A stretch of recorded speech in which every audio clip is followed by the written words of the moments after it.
Unaware of the changing of the guard and the politics involved, she was transferred to Unit 5, where she was one of the first women to fill the new position of nurse and security assistant rolled into one. Excited to finally work with the patients, she soon realized her gender and the new letters behind her name threatened the hierarchy within the Brotherhood. Most of her union brothers told her not to take it personally, but as a woman and a nurse, she didn't have any business down those corridors. Others tried to intimidate her by saying when shit went down, they weren't coming to her rescue. Now it's time for Puppets, Pupils, and Producers, a story of mind over matter. During the last semester of their training, the nursing students worked full-time in the hospital. For 3 months, they were assigned to a medical or surgical floor, and for the other 3, they honed their skills in an area of their choosing. Cassie liked working with the newborns and the palliative patients, but she had an analytical mind, so mental health interested her the most. Along with trying to figure out her own family, she wanted to know why people did what they did, and became fascinated with the diseases of the brain and the mind. Other than one schizophrenic patient and a few alcoholics, most of Cassie's patients were diagnosed with bipolar disorder, which, according to the high percentage on the unit, was apparently occurring in epidemic proportions. Taught the chemical imbalance model, she encouraged her patients to talk about their high and low moods as if they were abnormal, when in reality they were more than normal if you considered what they were dealing with in their life. Then she taught them about the plethora of pills they'd need to take, most likely for the rest of their life. Offered a part-time position when she graduated, she thought the psych unit at the hospital would be a good place to start her career. Then she went for a tour at the forensic division of a renowned facility and saw men suffering from the extremes of mental illness, and knew she'd found her calling.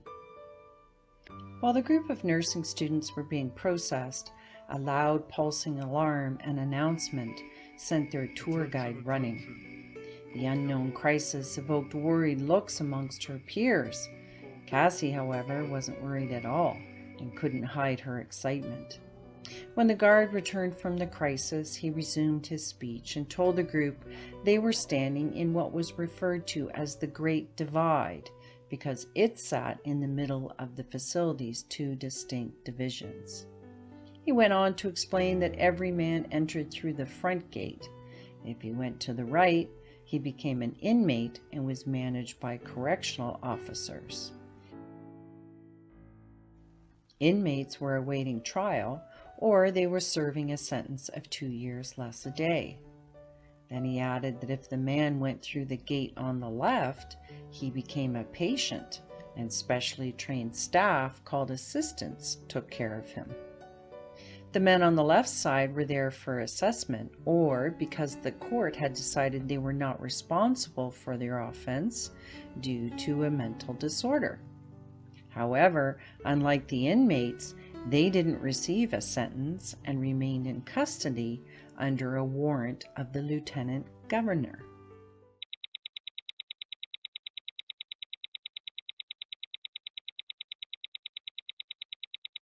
Once the warrant was applied, an annual hearing with a review board decided whether he stayed for another year or whether he was ready for a transfer to a medium secure facility. The nervous students went through the gate and stayed huddled together, whereas Cassie lagged behind and smiled at everyone they passed. The tour guide pointed out the security cameras and alarm buttons.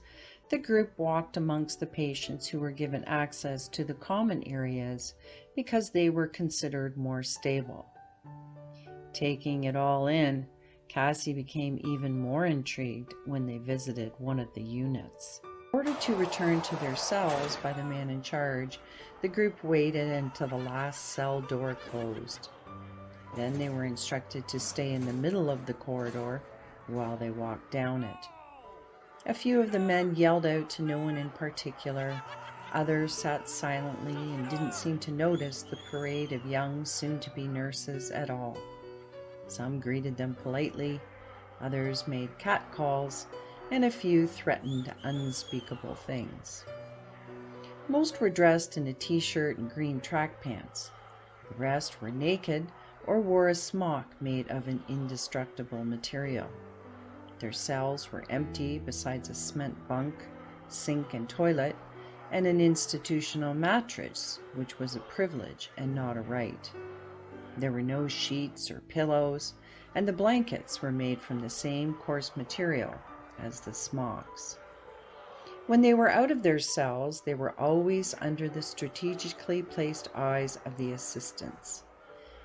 If they were in their cells, a man patrolling the hallway monitored them. Acts such as showering, shaving, and brushing their teeth were closely supervised as well. On the condition she passed her licensing exam, Cassie was hired for a full-time position and began orientation.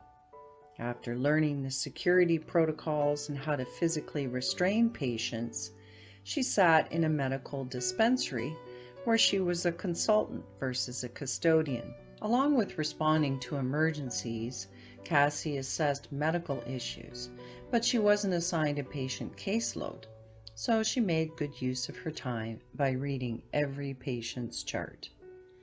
Unaware of the changing of the guard and the politics involved, she was transferred to Unit 5, where she was one of the first women to fill the new position of nurse and security assistant rolled into one. Excited to finally work with the patients, she soon realized her gender and the new letters behind her name threatened the hierarchy within the Brotherhood. Most of her union brothers told her not to take it personally, but as a woman and a nurse, she didn't have any business down those corridors. Others tried to intimidate her by saying when shit went down, they weren't coming to her rescue. Cassie disagreed with their opinion and quickly realized that arguing with the verbal minority was a waste of her time. Still sequestered from what really went on, she'd seen enough to know that the nepotism was rampant and the majority lacked education in mental health. Inspired to bring about positive change for the patients who suffered from their keepers' ignorance, she realized she had to convince the assistants they'd benefit in the long run.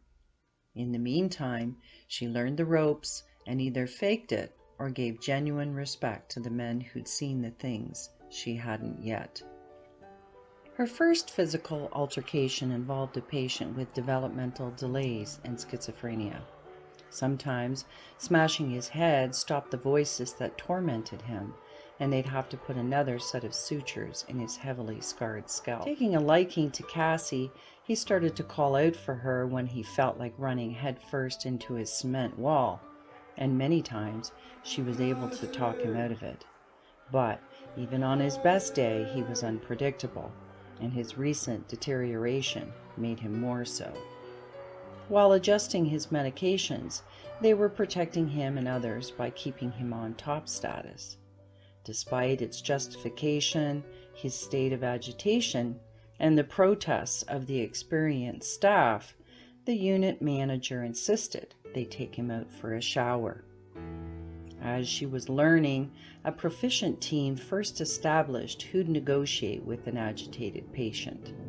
Everyone would try until they struck the right match.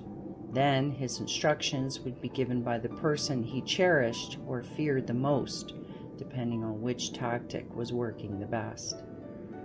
Gathered around his cell door, each of the 5 staff took their turn talking to him, and he responded to Cassie. While he showered, she reminded him of the cigarette and chocolate bar he'd received once he was back in his cell. Everything was going according to plan until he realized he wouldn't be enjoying his treats in front of the TV, like the manager had secretly promised. He turned on them and they raced to get a hold of his arms before he could strike. Pushing his torso up against the wall as they were trained to do, he viciously slammed his head against it. Then he lifted his legs and begged for the arms supporting his neck to choke him. His powerful legs thrashed the group from side to side, and they couldn't get proper control of him. As a last resort, they took him to the floor and used their bodies to weigh down his extremities and hips. Super strong and highly tolerant of pain, it was as if they were trying to keep a furious bull from standing up. Inch by inch, they drudged their way up the hallway and finally agreed they needed more staff. They yelled to the manager to hit the button, and within seconds the metal doors started slamming and the pounding steps of black boots were heard coming up the stairs. Once he was injected with a tranquilizer and back in his cell, they checked on him and each other with genuine concern. For the first time, the men invited her to join in the ritual of sharing a pot of tea following a difficult altercation. Involving laughter or silence, it was a sacred time where everyone regained their composure. As she was yet to learn, it was also the time when everyone would agree upon the details they'd document after real shit went down. After the incident word spread, she'd held her own and she started to earn their trust. She studied the bureaucratic system and learned how to work around it. Taking note of each psychiatrist's preferences, she realized who to call and who not to call when she needed something.